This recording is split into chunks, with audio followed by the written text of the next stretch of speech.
फल आपको गवर्नमेंट नहीं दे पाई, गहलोत सरकार नहीं दे पाई, पर हाँ उसका नुकसान आपको दिखा रही है। पर उनको शर्म आनी चाहिए और आप लोगों को साथ देना चाहिए। आप लोगों को तुरंत प्रभाव से नियमित करके और आप लोगों को सरकारी नौकरी देनी चाहिए। मैं सरकार में करना चाहता हूँ हमारे दीपक मिश्रा जी को, देवेंद्र शास्त्री सर को, आपके समक्ष बात करिए। झाड़ू चलाएगी अपनी बार। अपने बीच में आम आदमी पार्टी से देवेंद्र शास्त्री जी अपनी बात रखेंगे। सभी साथी शास्त्री जी, सॉरी देवेंद्र शास्त्री जी अपनी बात रखेंगे। क्या होगा सर, 4 दिन हो गए भूखे प्यासे बैठे, ऊपर नीचे हो जाते हैं नाम जोड़े।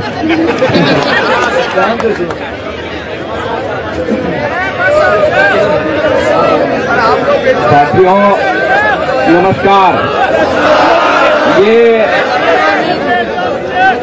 लगभग सभी राज्यों में ये समस्या है रोजगार की, और चुनाव के वक्त हर कोई सरकार, हर कोई पार्टी वादा करके आती है कि हम आपको इतने लाख, इतने करोड़ रोजगार देंगे।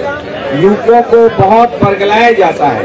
और आपको याद होगा इस कांग्रेस पार्टी ने भी ये वादा किया था कि हम जो है अगर सत्ता में आए तो पहले ही साल 4 लाख का रोजगार क्रिएट करेंगे।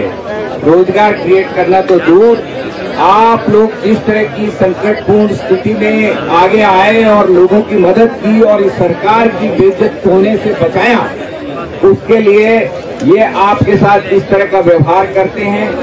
मैं आपको एक बात कहना चाहता हूँ कि जो सरकार कल्याणकारी होती है, जो लोगों के हित में काम करती है, जैसा कि कॉन्स्टिट्यूशन में दिया हुआ है कि हमारा जो शासन है वो जनता का शासन है, जनता के लिए शासन है, तो ये जो सरकारें हैं, कांग्रेस हो या भारतीय जनता पार्टी हो, ये हमेशा इसी तरह की धोखाधड़ी करते हैं। ये लोग करप्शन में शामिल हैं और जनता को उसका पूरा रेम्युनरेशन देने के लिए तैयार नहीं है। आप लोगों को पूरी तरह से आपकी जिस तरह की नौकरी है उसको पूरी तरह से सरकारी नौकरी में कन्वर्ट करके आपको इनाम मिलना चाहिए था। इसके बदले इस सरकार ने आपको सड़क पर छोड़ दिया है। लेकिन मैं आपको विश्वास दिलाता हूं कि हम एक आम आदमी पार्टी आम आदमी के साथ हैं और आपके भी साथ खड़े हैं। हमने हमारी जहां जहां सरकार है, आपने देखा होगा, चाहे कॉन्ट्रैक्ट पे हो चाहे पार्ट टाइमर हो, सबको हमने पूरी तरह से रेगुलराइज किया है। उनकी पूरी तनख्वाह रेट्रोस्पेक्टिव आधार पे दी गई है। तो हम आपके अधिकारों के साथ हैं, हम हर वक्त आपके साथ रहेंगे। जब तक ये सरकार मान नहीं जाती तब तक आम आदमी पार्टी आपके साथ है। इसी विश्वास के लिए, यही विश्वास देने के लिए हम लोग आपके पास आए हैं। धन्यवाद।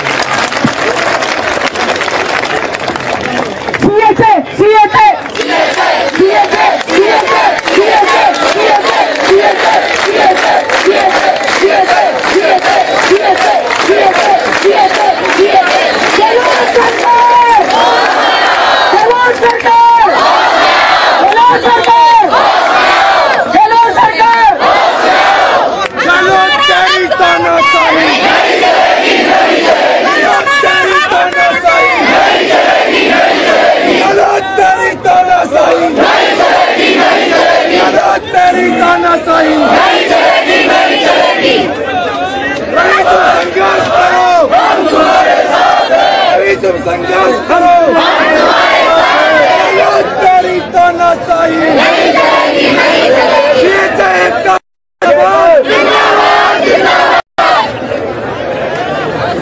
बिल्कुल जिंदाबाद होनी चाहिए उस समाज की, उस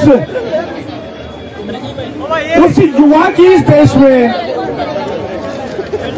मैं उस युवा की बात कर रहा हूं जिसने कि पूरे विश्व को भारत का है, वो देश के बड़ी बड़ी कंपनियों को, बड़ी बड़ी सरकारों को चलाता है। और उस युवा को जब भारत देश को आवश्यकता पड़ी कोरोना महामारी के अंदर में, तो ये वही युवा भाई बहन है जिन्होंने उस मुसीबत की घड़ी में इन सरकार का साथ दिया, लग गए अपने जी जान की, परिवार की परवाह किए बगैर।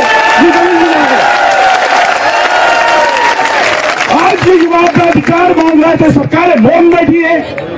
ये सरकारें चुप बैठी है। गहलोत हो, वसुंधरा हो, चाहे कोई सरकार हो, आज देश के अंदर में इस महामारी में जिस भी व्यक्ति ने तिनके भर का भी सहयोग किया उसका पूर्ण सम्मान होना चाहिए, उसके परिवार का सम्मान होना चाहिए।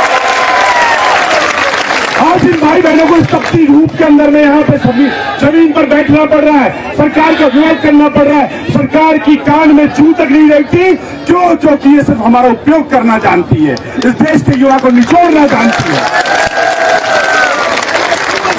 देश के अंदर में जब यही युवाओं ने 10 साल पहले कसम खाई कि इन सत्ताधीशों की नाक में नकेल डालना है, तो कुछ युवाओं ने मिलकर दिल्ली की जंतर मंतर पे एक आंदोलन खड़ा किया। उस आंदोलन से एक राजनीतिक पार्टी बनी और आप सबने देखा कि हमने उन सत्ताधीशों की नाक में नकेल कस दिया। एक आप में से निकला हुआ साधारण सा युवा अरविंद केजरीवाल, जिसने उन बड़े से बड़े सत्ताधीशों को जमीन चढ़ा दी।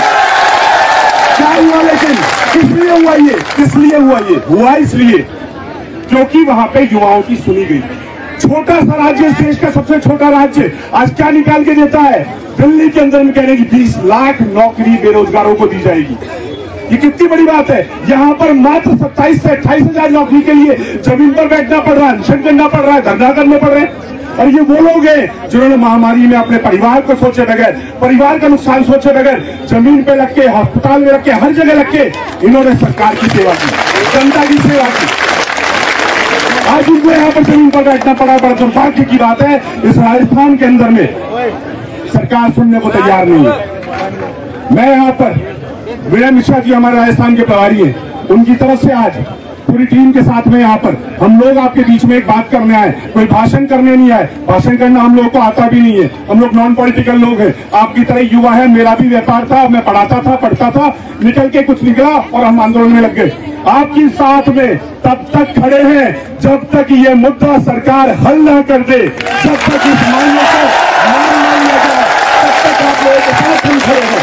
कंधे से कंधा मिला के मजबूती से इस पर पूरी तरह से बात कर रहे हैं। होने आने वाले समय के अंदर में विनय भाई भी और बाकी पूरी टीम के साथ में, आपकी जो कोर कमेटी है उसके साथ में चर्चाएं चल रही हैं पूर्णतः पूरी ताकत के साथ में। अरविंद केजरीवाल जी का भी इसके अंदर में हर एक संविदा कर्मी को, कि हमने दिल्ली में और पंजाब में हर संविदा कर्मी को पूर्ण सम्मान दिया है, वही संविदा कर्मी को पूर्ण सम्मान या राजस्थान भी मिले, इसका हम पूर्ण प्रयास करेंगे। और आपके साथ में तब तक ये लड़ाई, जब तक समाप्त नहीं होगी तब तक लगे रहेंगे। जय हिंद, जय भारत साथियों।